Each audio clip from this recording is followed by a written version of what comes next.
आज हम मनरेगा के बारे में बात करेंगे, जिसका नाम। हेलो दोस्तों, हमारे इस समय की कुछ बातें समीक्षा के लायक है।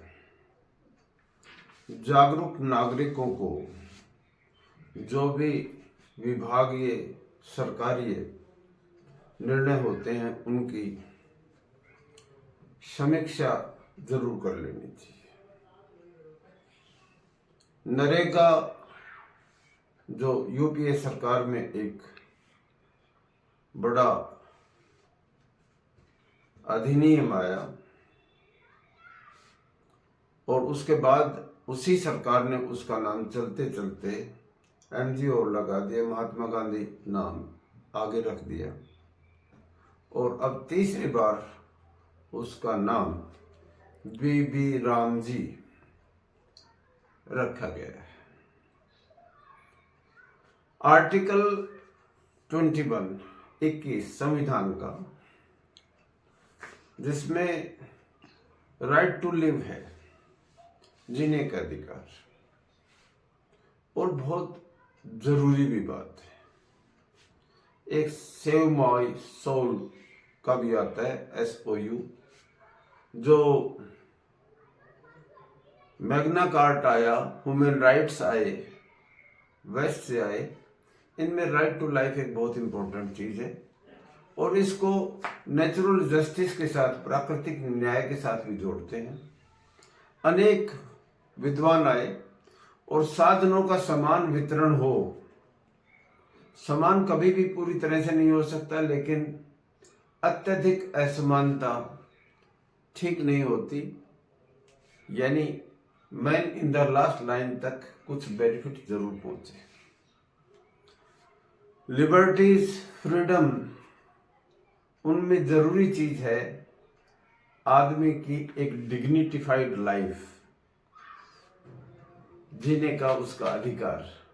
उसमें कुछ चीजें बहुत ही जरूरी हैं, जैसे स्वच्छ जल है, स्वच्छ हवा है, एक अच्छा आवास है और अच्छी शिक्षा, अच्छा स्वास्थ्य सुविधाएं। आजकल तो बहुत सारी और दूसरी चीजें भी आ गई हैं जिनको ह्यूमन इंडेक्स में शामिल करते हैं। कंजम्पशन के भी कुछ इंडिकेटर्स आ गए। हमारी थोड़ी बढ़ती अर्थव्यवस्था है, हमने बहुत सारी चीजों में सफलता भी प्राप्त की है और उनमें से एक चीज ये है कि India has become a food surplus country. दुनिया में हम उन देशों में शामिल हो गए जो जितना अनाज चाहिए उससे ज़्यादा हम उत्पादन करते हैं और थोड़ा बहुत कुछ बचता है उसको एक्सपोर्ट भी करते हैं, विशेष तौर से चावल। हालांकि कुछ चीज़ों में अभी भी कई बार दाल में आ जाती है, कभी हमको तिलहन है वो बाहर से इंपोर्ट भी करने पड़ते हैं, क्योंकि हिंदुस्तान की लगभग 25, 30, 35, 40 करोड़ आबादी अभी भी कहते हैं कि बिलो पॉवर्टी लाइन है। बिलो पॉवर्टी लाइन की भी डेफिनेशन बार बार बदलती रहती है, लेकिन इसमें तो कोई दो राय नहीं कि 20 से 25% लोगों की हालत बहुत अच्छी नहीं है। तो ये एक कारण इनमें बहुत बड़ा फेलियर ऑफ द सिस्टम है। आदमी को मिनिमम मूलभूत सुविधाएं अगर मिल जाती हैं, मिनिमम मूलभूत सुविधाएं, उनमें से एक भोजन भी है, खाना है। रोटी, कपड़ों और मकान में यही चीज आती है, रोटी पहले। 70 के दशक में इस इशू के ऊपर उस समय सबसे बड़ी पब्लिक डोमेन में फिल्में ही होती थी, बड़े गाने भी बने थे, जीवन के 3 निशान, रोटी, कपड़ा और मकान। ये जुल्फिकार अली भुट्टो ने पाकिस्तान में ये नारा दिया था। उस पर फिल्म बनी, रोटी फिल्म दूसरी भी बनी। यानी आदमी सोचना तब शुरू होता है, करता है जब पेट भरा होता है। खाली पेट से तो दिमाग भी काम नहीं करता। हमारी पुरानी एक कहावत भी है, भूखे भजन ना होय भोपाला। भूखे आदमी से तो भजन भी नहीं होता। चुनी हुई सरकारें हमारी आती हैं और अपने कार्यक्रम चलाती है। अब एनडीए की ये तीसरी टर्म में कुछ चीजें धड़ाधड़ आ रही है। जैसे 5 के आसपास लॉज इसी समय अमेंडमेंट्स हैं वो नजर आए हैं, और उसमें से एक वीबी राम जी नरेगा मनरेगा को बदल के ये चीज आई है। अभी समीक्षा के ऊपर पब्लिक डोमेन में ये चीज है, पार्लियामेंट से पास हो गया। बात यह है कि जरूरी बहुत था। हालांकि जब नरेगा बनाया तो उस समय यूएनओ ने भी क्रिटिसाइज किया था, इसकी व्यवहारिकता को भी नहीं बताया था और इसको कागजी बताया था, और बाद में सबसे बड़ी प्रशंसा इसी स्कीम की भी। एक बड़ी बात जो हुई है वो direct benefit transfer, digital India से जो एक लाभ हुआ है कि लाभार्थी के खाते में सीधे पैसे जाते हैं, यानी बीच में बिचौलियों का रोल ना के बराबर हुआ है। इसने बड़ा परिवर्तन किया है। विशेष तौर से ग्रामीण भारत में जो लाभ जाते थे, जैसे सब्सिडीज जाती थी, जो अनाज में मार्केट प्राइस का गैप रह जाता था, उसको भी अकाउंट्स में भेजा गया। नरेगा में ये दिनों का कम से कम, कभी ये 150 डेज का है, कभी 125 का है, धरातल के ऊपर कभी 50 हो जाता है। फंड्स ऊपर से आते नहीं हैं। स्टेट और सेंटर की भागीदारी है, क्या होगी ये बातें, इन बातों पे समीक्षा जरूरी है।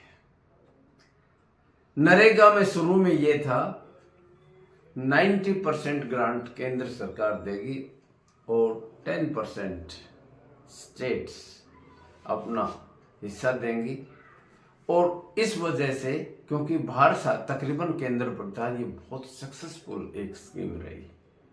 और अगर कोई अप्लाई करता है, उसको 15 दिन में अगर काम नहीं दिया जाता है तो उसे अकाउंट में पैसा ट्रांसफर होगा, यानी जवाबदेही इसके साथ जुड़ी हुई थी। मुझे याद है शुरू में 1,86,000 करोड़ रुपए मनरेगा के लिए दिया गया था, और कुछ स्टेट्स में, मध्य प्रदेश में, राजस्थान में विशेष तौर से इस स्कीम ने कुछ चमत्कारिक काम भी किया था।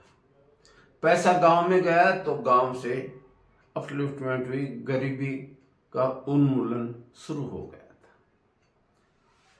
सरकारें बदली, पहले तो यूपीए ने महात्मा गांधी को लगा दिया।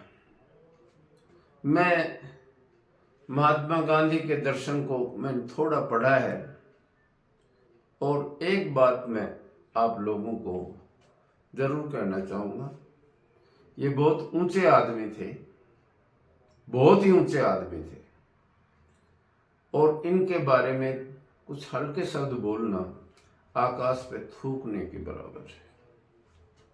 जैसे हमें अपने बुजुर्गों का सम्मान करना चाहिए, और जो पीढ़ियां, जो नस्लें अपने तजुर्बेकार बुजुर्गों के काम, अच्छे कामों का ध्यान नहीं देते, उन्हें हम क्या नाम देंगे आप सोच लें। अब पहले तो नाम पे वह सबसे बड़ी चीज है फंड्स की।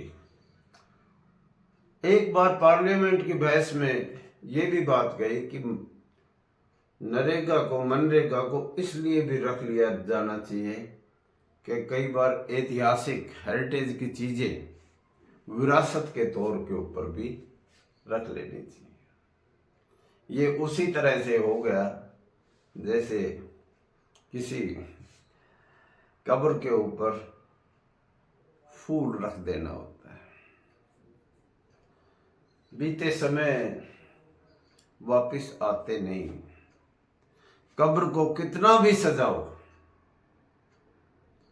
कब्र को कितना भी सजाओ, मुर्दे जिंदा होते नहीं। गालिब साहब ने इस तरह की लाइन लिखी थी।